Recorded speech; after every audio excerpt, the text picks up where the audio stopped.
This past July, Rapid City was fortunate enough to hold the 75th annual meeting of the Midwestern Legislative Conference. Colleagues from all over the country came to share ideas throughout the conference. I was able to sit down with South Dakota State Senator Gary Kamak, Dorothy Polanda, the Ohio Department of Agriculture Director, Kevin McAleese from Asan County Foundation, and Rod Snyder from Field to Market. We cover a wide variety of topics in this discussion, but first join me as we talk about conservation and its importance not only to the Midwest, but the nation and ultimately the entire world. Well, first of all, agriculture is the #1 industry in the state of Ohio. It employs 1 in every 8 Ohioans in some aspect of the industry. We are livestock growers, we are grain producers, and we all come together with the common goal of feeding the world. Ohio Farmers Feed the World is our motto. Our commodity groups are very active. We all believe that working together for a common goal, such as conservation, is in the best interest of everyone in the community. And so we've come together for a specific program called H2 Ohio, a plan to improve water quality across the state of Ohio through 3 efforts and through 3 agencies, to improve drinking water and to improve the water that we enjoy in our ponds, streams, and Lake Erie. In calling Lake Erie the crown jewel of Ohio, he decided that the 3 agencies would focus their efforts on the drivers or those tributaries that were feeding in to Lake Erie. So what's ODNR? Oh, the Department of Natural Resources. Okay. EPA, Environmental Protection Agency, is vested with the responsibility of looking to various small communities within the state of Ohio to repair sewer systems that are not necessarily connected to a main system. Efforts at water quality. The Department of Agriculture has been vested with the responsibility of studying the best science and data to understand how farmers and farming practices impact water quality in Ohio. And for the first year of the governor's administration, at least, we have all focused our efforts on the Lake Erie area and its feeder, the Maumee Basin. So our program then focused on the fact that the best science and data says 85% of the phosphorus loading in the Maumee Basin is due to farming practices. So is phosphorus one of the biggest problems that you see in your runoff? Phosphorus is the biggest contributor to what we call the algae blooms in Lake Erie. And so we were challenged with the idea of how would we incentivize farmers to consider changing the way they apply manure and other fertilizer on their ground. What other practices could we incentivize them to do regarding water and erosion management? I remember in those first days, the governor shaking his head and saying, well, you know, I understand what a wetland is. They're the gills of the system and the nutrients flow through that. I understand how we're going to go about fixing municipal systems, sewer systems, and the effect that'll have. But Dorothy, you've got the long game. How are we going to address the science and the data that says that 85% of the phosphorus loading in Lake Erie is caused by farmer practices? Well, I listened to what the governor said. And so we reached out to the best scientists and data across the world. We turned the Department of Agriculture's auditorium into a war room. And we called these people together. We called the leaders of the commodities together, Farm Bureau, environmentalists. And for 6 months, we pasted papers up on the wall. We listened to scientists talk about what was happening in Egypt, Ethiopia, and in the United States. And so this first year, we got farmers together in the 14 counties in the lower Maumee Basin and said, we're going to pay you a certain amount per acre if you will engage in one or more of 7 practices designed to keep nutrients and water on the land.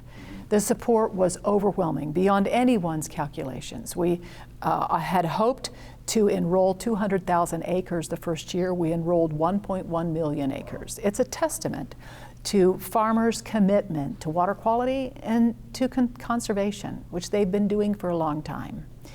A necessary component, we really believe, is that farmers need to tell their story. Right. Farmers are typically reticent about doing that, but it's important to educate our legislator and the general public about what the good things that farmers have been doing really for a long time.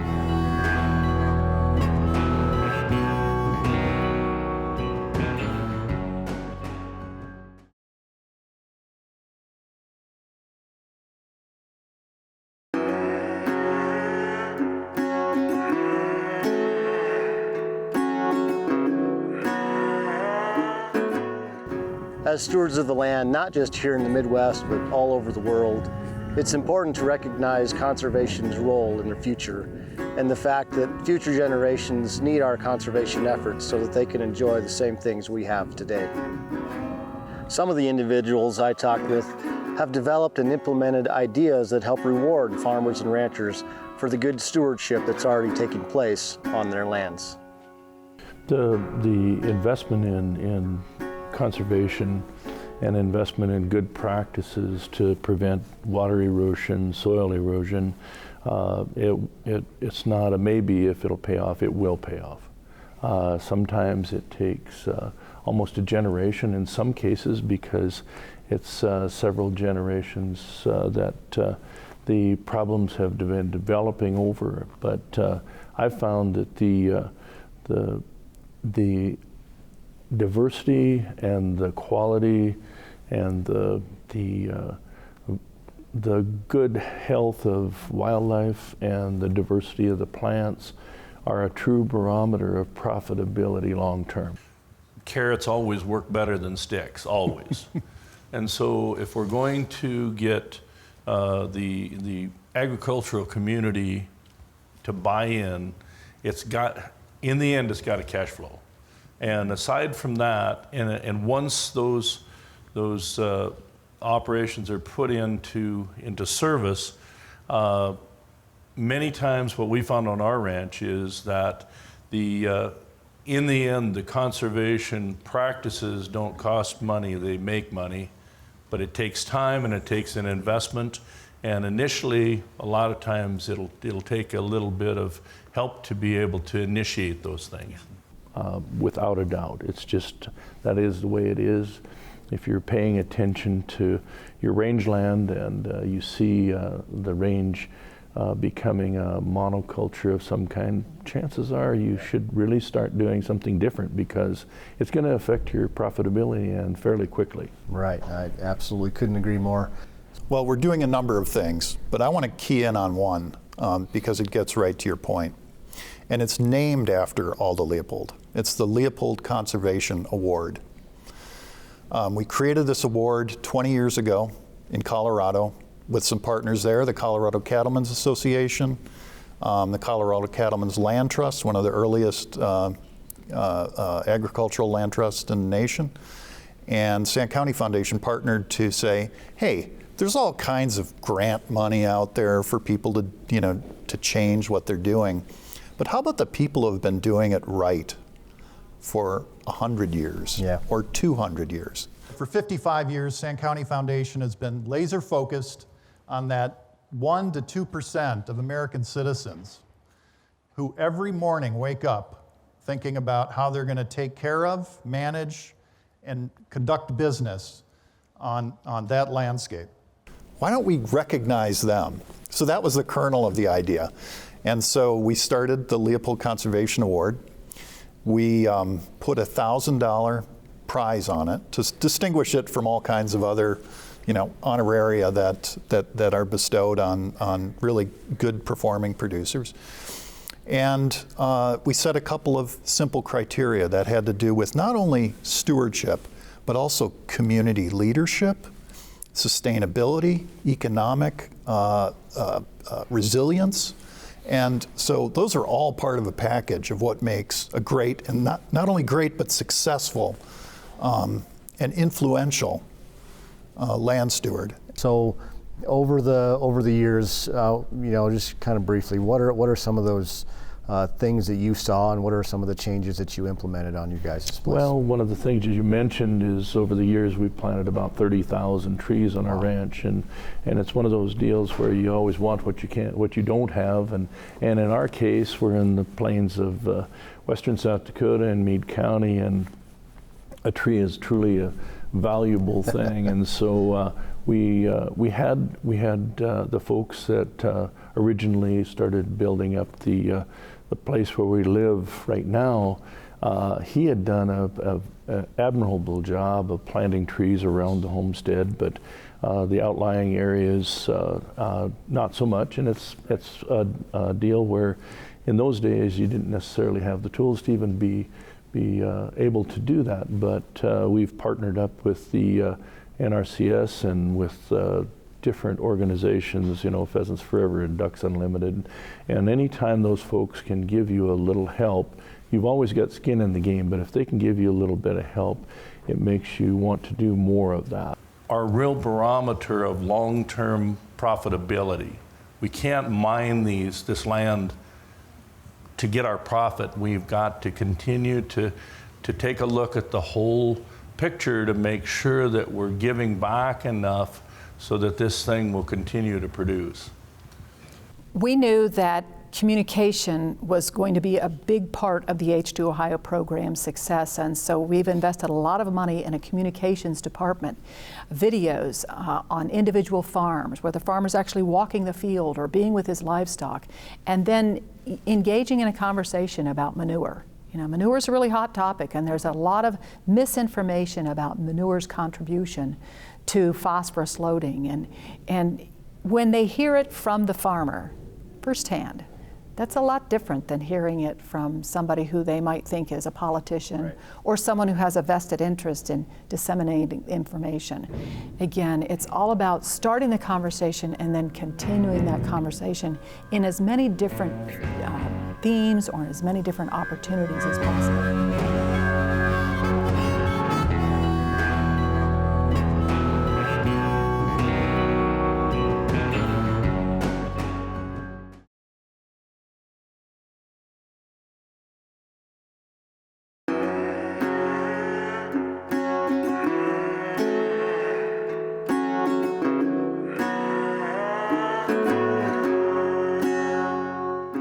We spoke about conservation and about some of the old practices, as well as some of the new techniques that are being widely adapted.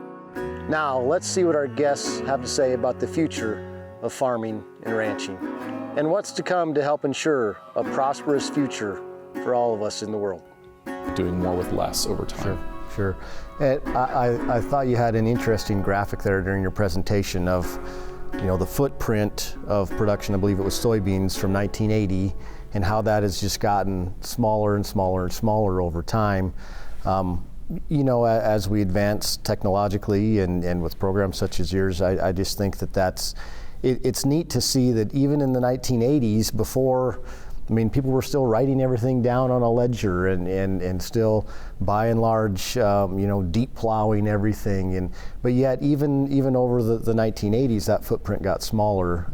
And I was just wondering if you can speak to that and your feelings on that. Yeah, it's been important to start with a retrospective and look back over time. Where have we been? What do those trend lines look like? Are we making progress? And the truth of the matter is, farmers have made a lot of advancements in the last 4 decades.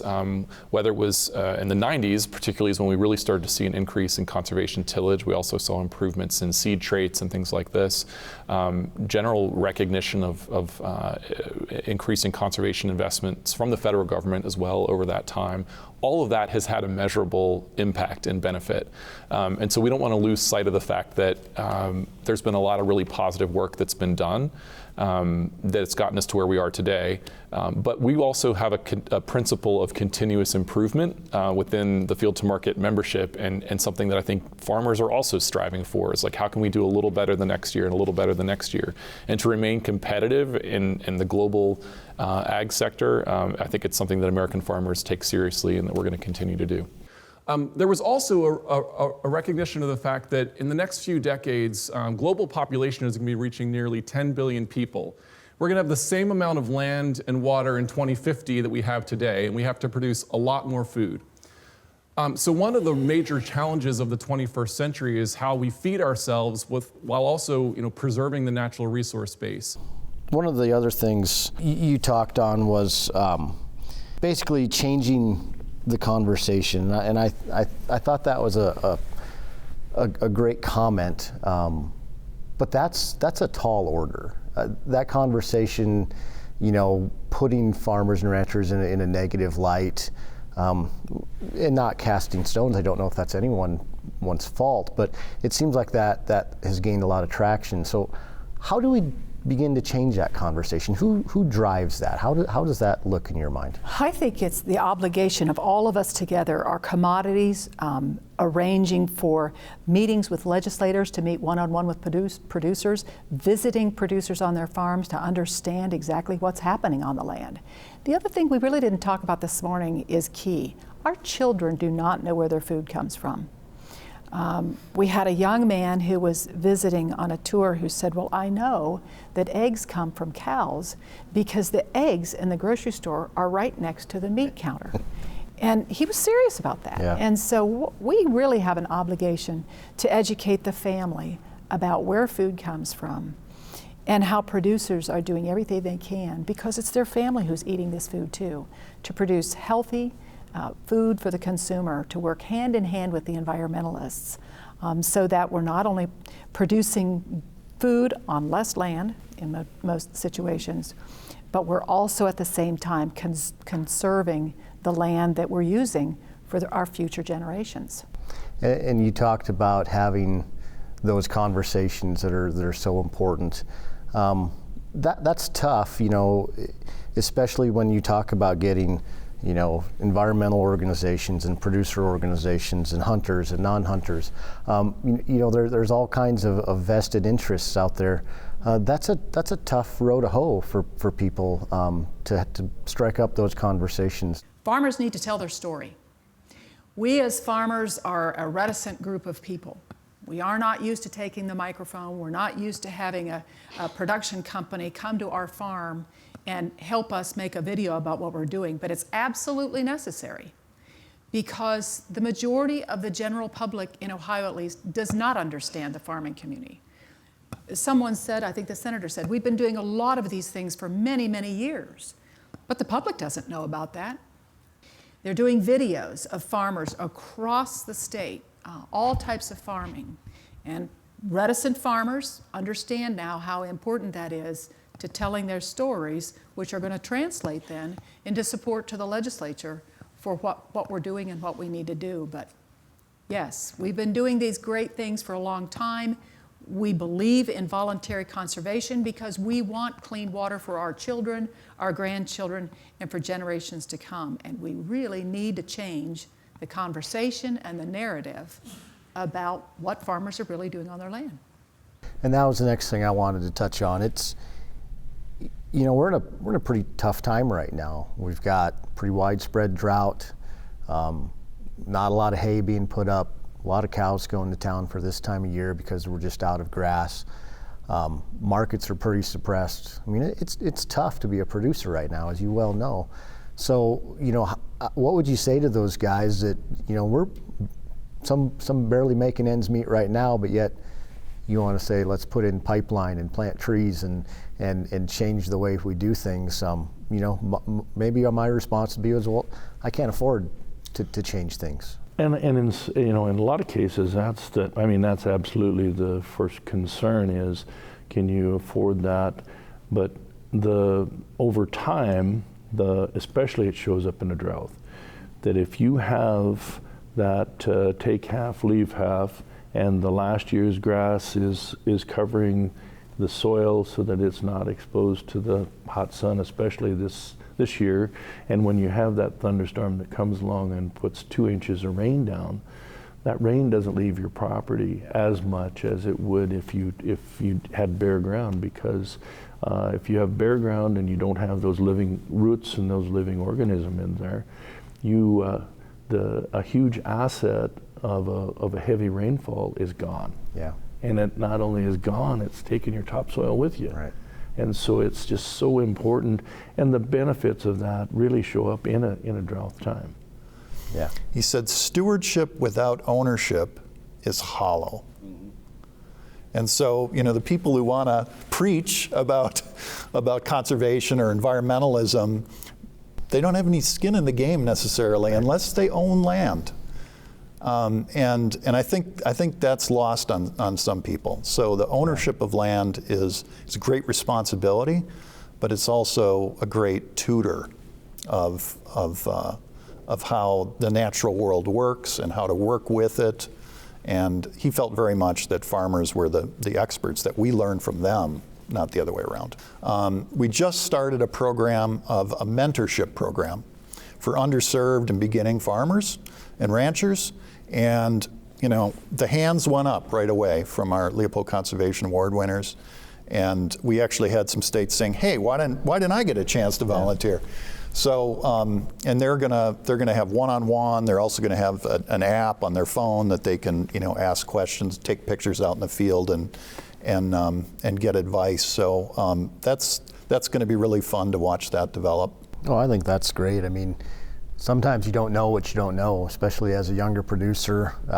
Again, if you do what you've always done, you're gonna get what you've always got. And there's a lot of people that are doing some things different, and they've been doing things maybe not exactly like their neighbors for a lot of years, and they've been proven very successful. And I look at the award winners, from recent history in South Dakota, and there's some well-respected producers that are doing some great things. So the ability to connect them with younger producers is, that would just be a great tool for them younger producers. And with that, I'd like to thank all of the panelists for some really good conversation. And since I'm the chairman, I get the privilege of the last word, but the perception is truth. And if we don't get the information out there and the good videos out and get them distributed, we're going to lose. And it's important that the folks that grow your food win the battle, so that's an important thing.